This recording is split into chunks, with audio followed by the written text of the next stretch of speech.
Welcome back for another Gamebug review. Zorbz here. This time I'm going to be talking about Kingdom Hearts 3, which I was playing on the Xbox One X. So let's start it off. Concept-wise, Kingdom Hearts 3, third in the franchise. The first two came out a bajillion years ago, since the PS2 era. It's been that long since we've got this third sequel. We've had re-releases on the PS3, re-releases on the PS4 of the first two. There's been PSP editions, DS editions, 3DS editions. They're all over the place. I cannot remember anything about the story, and trying to play this game, I still have no real idea of what the hell's going on. But apparently there's light and darkness, and they're fighting over hearts. If they fill the hearts with darkness, or if they fill them with light.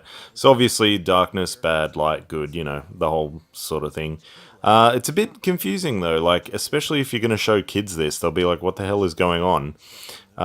So yeah, concept-wise, I don't know, if you've been playing them, if you played the first two and all the other iterations and you sort of know what's going on, then more power to you, but for the general public, they'll just be really confused. So yeah, I don't know, it's hit and miss. Going on to the graphics, now, graphically, it's fantastic. It's almost Pixar quality. Toy Story especially, the Toy Story world looks fantastic. Pretty much all the worlds look fantastic, except Twilight Town is just pretty average, to be honest. Some of the environments can be quite bland, detailed, but just huge, huge in an impressive way, but also bland. There's not really much going on. It's just wow, a big open area. But, the character models, how they animate, just how they look, fantastic. All the different Disney characters look spot on.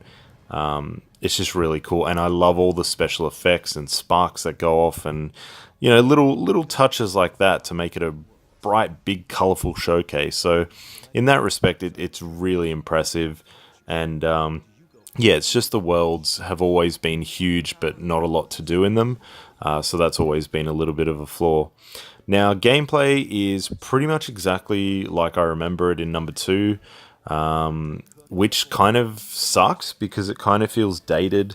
You're just pretty much mashing the on the Xbox controller, the A button, so you can jump, but the jumps are always floaty and weird in the Kingdom Hearts games, and the attack, you just keep pressing it, and it just doesn't feel like you hit, it doesn't have that sense of you're actually smashing something. It's the sound effects just don't go with it. You just don't have that heavy hit feel. It just barely feels like you're touching the enemy. So that always bothered me in the games, and it's still there now.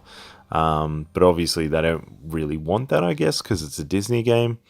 And it's cumbersome trying to use your magic and stuff like that. They do have a sort of quick menu to access that, but still gets a bit cumbersome.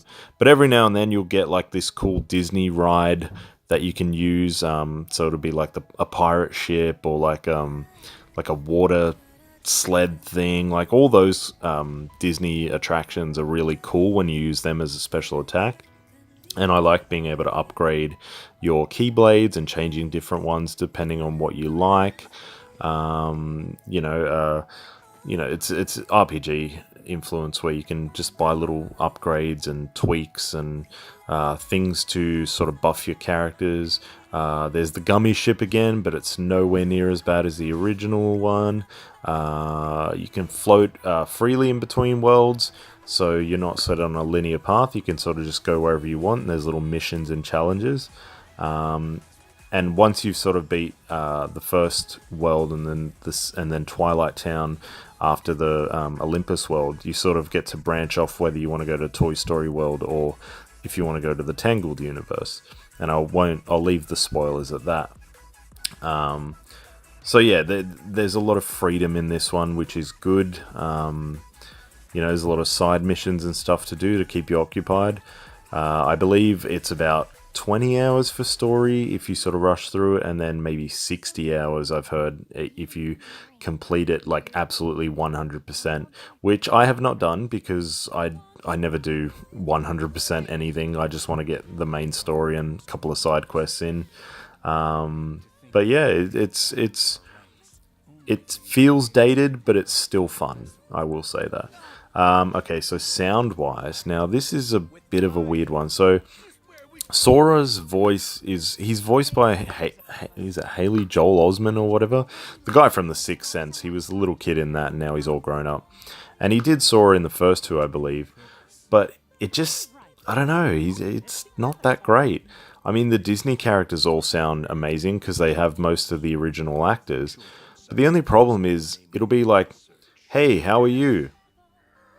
Good, thanks. Like, there's that pause. Like, it doesn't flow like a natural conversation when they're talking. It's always just like a couple of words said by someone, a big pause, then some more, then a pause. Like, it's just so disjointed, the conversations, and it really throws me off. Especially, like, I love these characters. I'm a big Disney fan, but when you're just hearing these really stiff conversations that you can tell that it's guys in a room that were not voice acting together near each other. They're just, one guy's come in, done his lines, another guy's come in on a different day, done his lines. It's no natural conversation, which sucks because in this day and age, games have evolved to have these very story driven and very well acted scenarios. So it's a bit disappointing in that regard. But yeah, having the voice actors and having, for example, Woody is voiced by Tom Hanks's brother. The guy who does Buzz sounds pretty spot on. Other than that, most of the actors are the original ones, so all the Tangled ones, and the guy who did Ham and Rex from Toy Story. Obviously, you don't have Johnny Depp in there, but I'm pretty sure his main captain is voiced by the same guy. So they've gone to get as many of the original actors as they can, which is really cool. Some worlds, obviously... back on sound. Music is fantastic. Absolutely fantastic. The scores are just amazing. And hearing iconic music from Toy Story and Hercules and all that sort of stuff is just amazing. James Woods also amazing. So there's a lot of good stuff in here. Some worlds you will find more fun than others, which is to be expected, and everyone has their personal preference as well.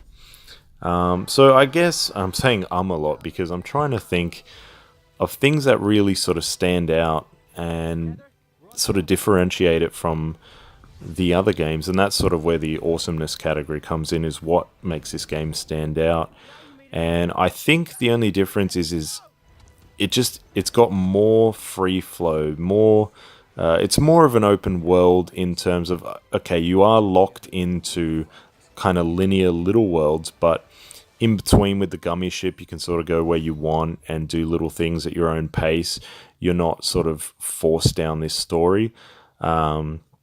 So it does have a lot of replayability. So once you've done the main story, there's lots of missions to go back and tackle and all that sort of stuff, achievements to unlock. But it still feels very much like the first two, and I think they sort of kept it like that because obviously for fans of the first two, you don't want to drastically change it.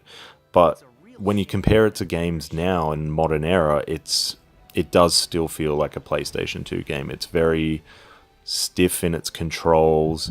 There's parts that just don't flow well. And that with the voice acting mixed with a bit of stiff gameplay, it does feel quite dated. But other than that, I think the presentation is fantastic. The score and music, getting the original voice actors, absolutely beautiful graphics. They've done a really good job, and they haven't just half-assed it. So, for fans of the first two, you're going to love it.